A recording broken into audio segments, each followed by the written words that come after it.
اعوذ باللہ من الشیطان الرجیم بسم اللہ الرحمن الرحیم اللہم صلی علی سیدنا و مولانا محمد وعلی آلہ وصحبہ وبارک وسلم۔ روزے دارو، اللہ کے پیارو، روزہ کس لیے رکھتے ہو؟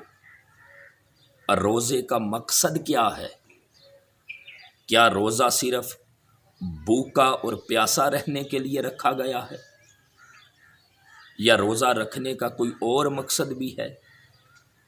یاد رکھ لیں، قرآن پاک میں اللہ رب العزت نے فرمایا، یا ایھا الذین آمنوا کتب علیکم الصیام کما کتب علی الذین من قبلکم لعلکم تتقون۔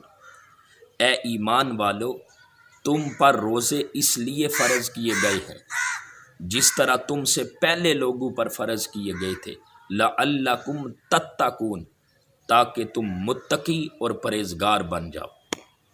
روزے کا مقصد کیا ہے؟ روزہ بندے کو متقی بناتا ہے، روزہ بندے کو پرہیزگار بناتا ہے۔ اگر روزہ رکھ کر بھی بندہ پرہیزگار نہیں بنتا تو پھر روزہ رکھنے کا کوئی مقصد نہیں ہے۔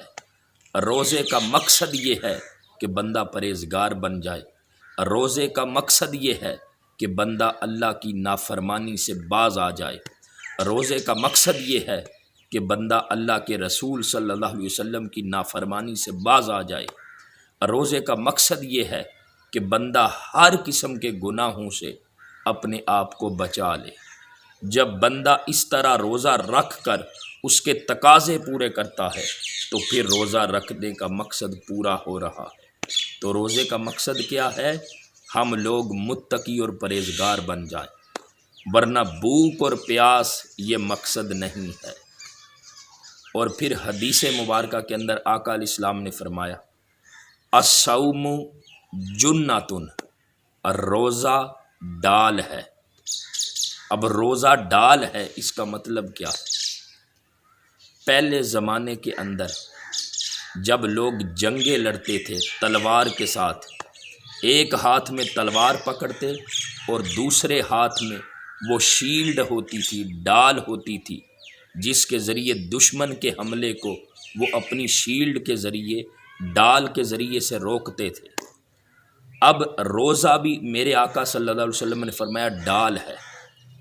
اب روزہ ڈال ہے، اس کا مطلب یہ ہے کہ جب شیطان مسلمان کے اوپر حملہ آور ہوتا ہے تو روزہ آگے ڈال بن کر اس شیطان کے حملے کو روک دیتا ہے، اس لیے فرمایا روزہ ڈال ہے، یعنی روزہ بندے کو شیطانی حملوں سے بچاتا ہے، روزہ بندہ مومن کو شیطانی وسوسوں سے بچاتا ہے، روزہ بندہ خدا کو ہر قسم کے گناہوں سے بچاتا ہے اور متقی اور پرہیزگار بناتا ہے۔ اس لیے روزے کا مقصد یہ ہے کہ ہم متقی اور پرہیزگار بن جائیں، ہم اللہ اور اس کے رسول کے تابع دار بندے بن جائیں۔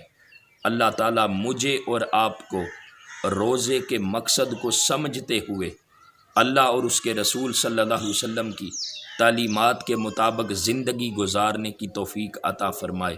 وما علینا الا البلاغ المبین۔